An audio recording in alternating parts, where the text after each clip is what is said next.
Afternoon, everybody. Hello. Thank you for coming today.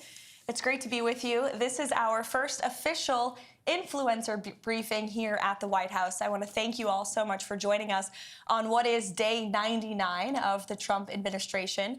And as I promised, as my first briefing as press secretary back in January, the Trump White House will speak to all media outlets and personalities, not just the legacy media who traditionally has covered this institution.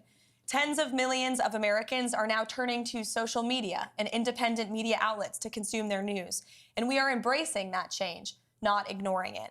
It's well past time that the White House press operation reflected the media habits of the American people in 2025, not 1925. And thanks to President Trump, a select group of D.C.-based journalists no longer have a monopoly over press access here at the White House. All journalists, outlets, and voices have a seat at the table now, and you being here today for this briefing proves that. Today officially marks the 99th day of promises made and kept by President Trump.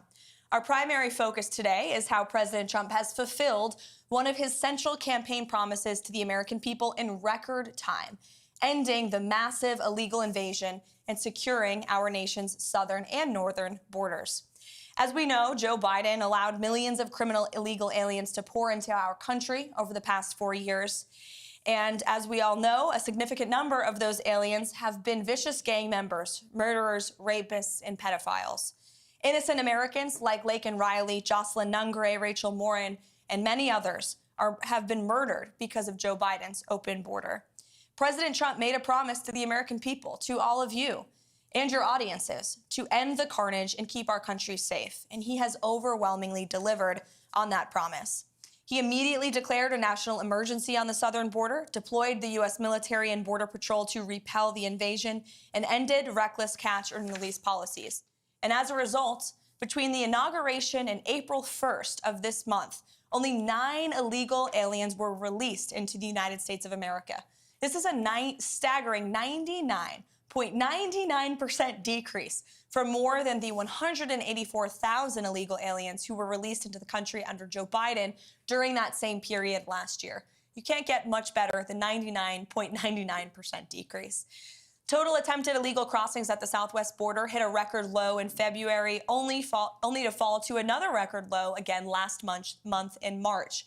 President Trump signed the Laken Riley Act into law, requiring illegal aliens arrested or charged with theft or violence to be detained. And he reestablished the successful Remain in Mexico policy from his first term. The president has also restarted construction of his signature border wall. More than 85 miles have been built and are in various stages of construction and planning. He designated cartels as foreign terrorist organizations, invoked the Alien Enemies Act to apprehend, detain, and remove these massive threats who have flooded our country. And the Trump administration, as you heard from our border czar Tom Homan earlier today, is working literally 24/7 around the clock to successfully arrest and deport illegal criminals and foreign terrorists from our communities, your communities. We're in the beginning stages of carrying out the largest deportation campaign in American history. And despite the legacy media's fear-mongering and lies about this, we will continue with these successful operations because we know that's what the American people are expecting from this president, and that's why they overwhelmingly reelected him to this office. Over the past weekend, it was announced Operation Tidal Wave was a joint effort in ICE Miami and Florida law enforcement agencies. Nearly 800 illegal aliens were arrested during the first 4 days alone. I don't know if we have any Floridians in here, but you're welcome. Operation Tidal Wave is a preview of what is to come around the country. Large-scale operations employing our state and local law enforcement partners to get criminal aliens off our streets. And we will not apologize for this. This is the first of its kind multi-agency immigration enforcement operation coordinated by ICE with federal partners. And this multi-day operation has so far resulted in nearly 800 illegal aliens apprehended in 4 days, including MS-13, murderers, rapists, drug traffickers, and human rights abuses. So, safe to say President Trump made a promise to all of you, your audiences, and the American public to secure our nation's borders. He has overwhelmingly delivered on that promise. And you will see the legacy media has nitpicked stories to try to drum up sympathy for people who broke our nation's laws. This White House has sympathy for American citizens, for law-abiding families who are doing what's right, who came here the right way. That includes legal immigrants who have come to this country, paid their dues, waited their turn, and are now being cheated and ripped off by, or were being cheated and ripped off by the previous administration. We are putting Americans first every day, and we applaud the ICE agents and Border Patrol agents who are on the ground doing this important work. That's just the border. Of course, the president has been working incredibly hard to unleash the might of our economy here at home. He's in the process of negotiating fair trade deals abroad with many countries around the world who have come to the table because the president is using the leverage of this office of the United States of America to leverage our economic might and to cut good trade deals. You also look at what's happening on the world stage when it comes to foreign policy. The president has put the world on notice. They all understand that we have a commander-in-chief in the Oval Office who is going to put America and our troops first, who's going to do what's right for our country, our nation, our people, even if that means making tough decisions. And we are closer today to a peace deal in Russia and Ukraine, certainly than we were when we took office on January 20th. If you look at the situation in the Middle East, Israel has never had a stronger friend than they do right now in the Oval Office with President Trump. We've had more than 75 hostages who have returned home from around the world, or wrongfully detained individuals. You can only do that if you have a president who's unafraid to use the leverage of the United States. So there are many accomplishments to talk about this week. I haven't even mentioned the restoring common sense effort of this administration to get men out of women's sports, to root out DEI and waste, fraud, and abuse from our federal bureaucracy. The president has done so much in such little time, and we're working very hard here every day. We appreciate all that you do on social media to push what the president is saying, but also sometimes question it. And we relish independent journalism. And I hope you all have seen the president, myself, anybody in this administration. We are unafraid to take questions. This has truly been the most transparent and accessible presidency in American history. So with that, let's kick it off. And I'm happy to take your question first, Erin. Thanks so much, Karoline, both for having us and for granting me the first question here. Sure. And I can attest to the deportations in Florida. My Uber drivers finally speak English again, so thank you for that.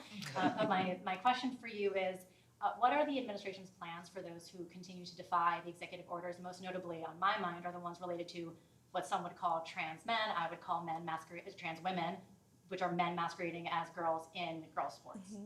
Sure. Obey federal law, or you will be prosecuted. Obey federal law, and you could see your federal funding cut. Whether you are a college or a university, we have seen the president, again, using the leverage of this administration and to negotiate deals with some of the biggest colleges and universities in this country. And if they don't want to come to the negotiating table to apologize for the federal laws they have broken, to apologize for allowing Jewish American students on our nation's campuses to be unlawfully bullied and harassed, then there's going to be consequences for that illegal behavior. Same thing with men in women's sports. The president signed a very strong executive order, making it the policy of the United States federal government that there are only two sexes, male and female, and we are not going to tolerate biological men competing in sports or impeding in private spaces for women like myself or you. And we've seen states defy this federal order. You've seen the state of Maine, unfortunately, because of their liberal governor, who nobody in that state disagrees with, I will add, being from New England, I can attest to that. People are incredibly fed up with her trying to oppose this common sense message. You've seen young women who have had to go on television to plead with their governor, please stop letting men play against me in sports. We shouldn't live in a country where that even has to happen. The president deeply understands that. That's why he signed that EO. And when Maine decided not to follow it, the Department of Justice sued them. So anyone who disobeys federal law will be either prosecuted, sued, or say goodbye to your federal funding. Sure. How about to the back in the red tie? Hi. One of my main questions is, when will the border wall be completed? Because it's been talked about for a very long time, and a lot of people want to know when can we expect that to be done. Sure. I don't have an official timeline for you, but certainly it's a priority of the administration. The president has talked about this for years, right? It was his signature campaign promise dating back to 2016. People laughed at him when he originally brought this idea up, but now the whole world recognizes a border wall is effective. It's a necessary means to secure your nation's territorial borders. Democrats like to have borders outside of their homes, or walls outside of their homes, for a reason, because they know it repels invaders. And that's why the president wants to do that at the southern border. There has been more than 85 miles built just since January 20th. It's obviously the goal of this administration to build as much border wall as we possibly can. And we need Congress's help to do that. We need more federal funding. The president's working closely with Speaker Johnson and Senate Majority Leader Thune to pass a solid reconciliation package that not only provides more funding for our ICE agents and Border Patrol agents on the ground, but to continue construction of that border wall as well. Sure, go ahead. Madam Leavitt, congratulations on this endeavour to bring in new media. And can I start by thanking you for including the British? And I'm deeply proud to be the only British representative here. I hope future events you might include more. Thank you. I've got two questions, if I may be so bold, regarding my little old country across the pond. First and foremost, it's regarding trade deals. So your Vice President Vance, said, no free speech, no deal. The British Business Secretary, whose name is Jonathan Reynolds, has said that in the trade talks with the Commerce Department, the US Commerce Department, there has been no material, that free speech has been not a material factor in negotiations. So my first question is it the case that free speech is no longer part of negotiations? And my second question, if I may, is in Britain, we have had over a quarter of a million people issued non-crime hate incidents. As we speak, there are people in prison for quite literally reposting memes. We have extensive prison sentences and for tweets, social media posts, and general free speech issues. Would the Trump administration consider political asylum for British citizens in such a situation? Well, to your latter question, it's a very good one. I have not heard that proposed to the president, nor have I spoken to him about that idea, but I certainly can and talk to our national security team and see if it's something the administration would entertain. Yes, please. To your first question about free speech in the United Kingdom, the vice president has been incredibly outspoken about this for good reason. And the president has spoken about this as well directly with your prime minister when he was here for a visit to the White House.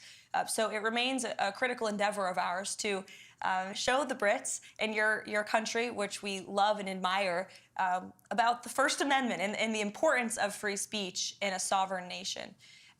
As for the trade talks, I understand they are moving in a very positive way with the United Kingdom. I don't want to get ahead of the president or our trade team and how those negotiations are going, but I have heard they've been very positive and productive with the United Kingdom.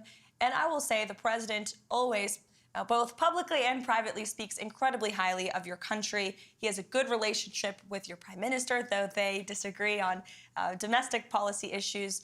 I've witnessed the camaraderie between them firsthand in the Oval Office, and there is a deep mutual respect between our two countries that certainly the president upholds. Thank you. You're welcome. Mr. Spicer, it's Hi, good to see you here. My predecessor. Yeah, well, you know, just had to swing by and say hi. Thank you for doing this. I think it's marvelous what you guys have done to bring in new voices, and it shows, it reflects the president's commitment to transparency and to bring this in. So I've got two quick ones for you. The first is you mentioned reconciliation. Beyond that and what he hopes to get out of that, considering how slim the House majority is, what other legislative priorities does he want to see codified in law before this Congress adjourns? Mm-hmm. It's a really good question, Sean. I think reconciliation is the first and foremost question on the president's mind right now. It's a huge deal. We have to get it done. He's working closely with Congress. In fact, he's meeting with Speaker Johnson, I think, in a few minutes today in the Oval Office to discuss this very bill and measure. Aside from reconciliation, which we hope and are very confident will include more funding for border wall construction and mass deportations, as I mentioned earlier, but it's also very important that we get tax cuts passed. That is the second step in the Trump economic agenda. The president has used every executive lever he can to slash burdensome regulation, and we continue to do that every day across every agency. Administrator Zeldin is doing a fantastic job at the EPA, I may add, but every cabinet secretary is getting rid of regulation very seriously. The president is certainly working on unleashing American energy to drive down costs, but tax cuts are a critical component of really seeing the Trump economic a formula be put together. So he wants to see tax cuts passed in this reconciliation package. That includes no tax on tips, no tax on Social Security, no tax on overtime, no tax on Social Security for our seniors, of course, too. As for other measures that would be codified into law, certainly we've seen the president put forth common sense executive orders and take really common sense executive action that we would love Congress to take further action on to ensure that the president's executive actions can remain long after his tenure. So you don't have another president come in here in 8 years and undo some of the executive work that the president has worked so hard on. So we want Congress to continue getting to work, but we got to get this reconciliation bill passed first. Thank you. The second thing I have is just a question I get a lot, and I figured I'd best address to you. You've done a phenomenal job opening up the briefing room, bringing in new voices. The president's commitment during the campaign to do long-form podcasts was, I think, extremely helpful to this new media environment that we live in. But a lot of conservatives will ask me, why does he sit down with people like Terry Moran of ABC or Jeffrey Goldberg of The Atlantic? What is the rationale behind that, rewarding people who have very vehemently expressed disdain for him personally? Because the president is unafraid, and he is inspired by competition, and he likes to talk to people face to face. And I think that's one of his best attributes and qualities. We live in an incredibly divisive country, unfortunately, that has been really the result and consequence, frankly, of the fake news and the hoaxes and lies they have driven at this president for the better part of the last decade now. But the fact that we still have a president who has been a victim of these hoaxes, these lies, these smears by so many legacy media outlets and reporters, yet he's still willing to sit down with them, look them in the eye, look them face to face, and take them to task and share the truth with them and his perspective, I think is what the American people deserve in a president. And it's certainly a stark contrast to what we had in the previous administration, a president who was hiding, who actually used this beautiful South Court auditorium, which we're happy to be in today, but he used this like it was a fake Oval Office, weirdly, oddly. He was missing in action. He called lids at 2 o'clock in the afternoon. For those who don't know, a lid is when we tell the press to go home for the night. And he was doing that midday. That is not acceptable around here. I will tell you, we're working very early through the very late hours of the night. And the president's willing to talk to anyone, not just journalists who have really been posing as journalists but are actually left-wing activists, but also if you look at our adversaries and our competition abroad on a foreign policy scale, you know well in the first term, he went to North Korea. He talked to Putin directly. He talked to President Xi directly. The president believes in direct diplomacy, whether it is our adversaries and competitors around the world or left-wing activists like Jeffrey Goldberg. Sure, Emily. First of all, thank you for having us today. It's a pleasure to be here. You mentioned, obviously, it's no secret, America has been Israel's strongest friend, greatest ally. Unfortunately, as you know, Idan Alexander is still being held in Gaza. He's both an American and an Israeli citizen. Last we heard, allegedly, Hamas has lost all communication with him. And I was wondering if there's been any update in terms of getting Idan home. Sure. First of all, the reports last week were from Hamas media, and so we always take that, of course, with a grain of salt. We do our own verification on those reports. I talked to the National Security Council about Idan Alexander last week, as this is obviously a priority for the administration, and all I can tell you is that I can assure you that the Special Envoy Witkoff, Adam Bowler, who's been leading some of our hostage negotiations, Mike Waltz, the entire national security team, finding him and bringing him home is a priority for this administration, and they continue to work very hard on that every day. Thank you. You're welcome. Chad. First of all, thank you for the hospitality, always open and welcome, and thank you for the access. And I'll say to you again, for everyone, what I said to you a few weeks ago when we were here. I said it's so refreshing to have a press secretary after the last few years who's both intelligent and articulate. So thank you for that. I think that a lot of people would be curious to know if we have any details of what the private conversation between Volodymyr Zelensky and the president was there at the Vatican. I imagine that we don't know at this stage of the game, but more specifically, back to the border issue, the DOJ stated on Friday that they were floating the idea of potentially subpoenaing journalists to get access to whistleblowers. We know the last administration did not treat whistleblowers very well. There's numerous ones who, although still employed by the FBI or the DHS, have not received back pay and haven't truly, they've been employed, but they're not reinstated. So I'm wondering, does this administration have, do they believe that we should reinstate the whistleblower, like Agents Garrett or O'Boyle or Friend or, Stevenson with DHS, who blew the whistle on the child trafficking involving the cartels under Joe Biden? He too is yet to be brought back. Do we have a position on that? Sure. Well, for each individual agency, the secretaries of those agencies obviously have deference over who they hire, who they fire, who they promote. I can tell you certainly the president commends anyone who steps out and speaks the truth, especially against the malpractice that we saw over the last 4 years under the previous administration. I could speak to the two cases at the Treasury Department. The two whistleblowers there who blew the whistle on the Hunter Biden tax fraud case have been promoted by Secretary Bessent. So certainly we commend anyone who has the courage to step up and speak the truth.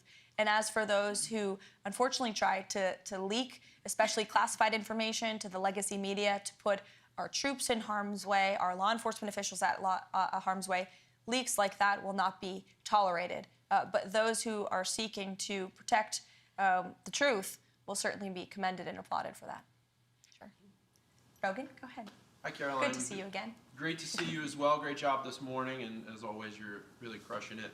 My question is about the Epstein files. And a couple months ago, the DOJ released what they called phase 1 of the Epstein files, and they announced that a lot of those files, the remaining files, probably the bulk of the files, are actually in the New York field office. They requested that they be returned the day after, and some legacy media reports show that not only were those files returned to the DOJ, but that hundreds of FBI agents are going through them day after day and getting them ready for public release. Do you have any updates from the DOJ or the FBI on when those files are expected to be released, and also when we might start seeing some arrests of the client list? Sure. I can assure you that the Attorney General and her team at the Department of Justice are working on this diligently. For a specific timeline, I'd have to check in with them, and we can certainly do that for you, Rogan, in the effort of transparency. But I will tell you, the Attorney General is a bulldog. She is someone you want on your team, and when she wants to get something done, she gets it done. I've seen her do it in various instances already in her time as Attorney General, and when she makes a promise, she keeps it. So I think I don't have a specific timeline on you for that, but I do know that they're working on it over there. Thank you. Sure. Go ahead. Thank you for having us here. I've noticed, this is kind of like a repeat of 2016, the legacy media has gone back to not reporting anything on President Trump. In the beginning, we had them reporting everything that he was doing. Now they're kind of going back again to not reporting everything that he is actually doing. I'm kind of the nerd when it comes to reporting. I'm not the headline news girl. I'm the nuts and bolts. I'm the policy type nerd. So what direction do you advise kind of me to go into, like the White House files that y'all send out every single day? Yeah. Because that's what people are used to when they want to ask me questions. They want to know kind of like the nuts and bolts of everything. Secondly, I know going into the first 100 days, Johnson's meeting with President Trump today. President Trump has issued a lot of executive orders. What about codifying? Is that going to be a conversation President Trump is going to have with him about possibly a timeline of just taking them from EOs into codifying them, into making them permanent, so we don't have another president that comes in, possibly a Democrat, that completely overturns everything that President Trump has done? Yes, as I spoke to Sean's question earlier, absolutely. We want Congress to get to work. First thing is the reconciliation package, like I said, border and tax cuts. That's on the president's mind. But of course, he wants to see Congress move to codify all of the incredible things and work that he's done via executive order. To your first question about the nuts and bolts, I wish more people in the legacy media were like you and didn't focus on the sensationalist headlines, but actually cared about the facts. The president is doing so many phenomenal things every day that will never be mentioned on cable news at night. Signing executive orders. We do our absolute best to message that, which is, again, why we're welcoming independent voices like yours with following on social media, because that's the best way to get those truths and those facts out there. We put out fact sheets on the daily about what the president is signing, and they do get into the nuts and bolts of each and every policy and each and every executive action that he's taking. He's signing 3 phenomenal executive orders today. I will share a preview with those with you on those. One of them is an executive order focused on sanctuary cities. It will direct the Attorney General, Pam Bondi, to provide a list of sanctuary cities back to the administration. We will review those. If those sanctuary cities are breaking federal law, well, then the Office of Management and Budget is going to look at their federal spending. Again, if you're defying federal law, you are threatening your own federal spending by doing that. There is another executive order the president will sign tonight. We can provide the fact sheet for you on ensuring law and order and ensuring that federal law enforcement and local law enforcement can work together and communicate more easily. And then the third executive order, which actually speaks to the heart of your question earlier about the Uber drivers, will be a order directing the Department of Transportation to include English literacy tests for our truckers. This is a big problem in the trucking community that, unless you're in that community, you might not know. But there's a lot of communication problems between truckers on the road with federal officials and local officials as well, which obviously is a public safety risk. So we're going to ensure that our truckers, who are the backbone of our economy, are all able to speak English. That's a very common sense policy in the United States of America. So the president will be signing that later this afternoon. Yeah, you're welcome. To the back in the yellow tie. Thank you, Karoline. President Trump has recently made statements about eliminating the federal income tax and creating the External Revenue Service. When could we see that start to play out? Well, I will tell you, this is something the Secretary of Commerce and the Secretary of Treasury are both equally as excited about, as is the president. And, you know, there's many reasons for the tariffs the president has implemented and the trade deals that he is currently negotiating. Number one, we need to shore up our critical supply chains here at home. Number two, we need to increase our revenue here in the United States. We are running trillions of dollars of deficits. Our country will cripple if we continue down this path. And so how great it would be for the external revenue to completely replace the Internal Revenue Service. So I know the administration is focused on the External Revenue Service, getting that up and running. And as you know, Customs and Border Protection is charged with bringing in the money from tariffs every day, and they are bringing in billions and billions of dollars per day with the current tariff rates and where they are at. So we will continue with that effort. I think I went around the room. Oh, no, one more in the back. All good. So we know President Trump has been a champion for the 2A ever since he got into office, both times. My question is, do we see anything, is there any ongoing efforts for national reciprocity so we can carry in all 50 beautiful states? This is something the president talked about on the campaign trail for sure. We need Congress to do it. But the president will always support our law-abiding gun owners, and as you mentioned, is a ardent supporter of the Second Amendment. It's more important now than ever as we see violent crime rates in our inner cities. I've said this repeatedly over the past 4 years. The Second Amendment was never more important than when we had an illegal immigrant crime epidemic spiking in this country. Law-abiding Americans have a constitutional right to defend themselves, and the president absolutely supports that. But to national reciprocity, we do need Congress's help on that one. So thank you, guys. It's so good to see you. I could go around the room all day, but unfortunately, there's work to be done. Thank you for coming to our very first influencer briefing to kick off the first 100 days of the Trump White House. It's great to see you all here, and thanks for what you do. Thank you. Thank you. I'm going to walk off now.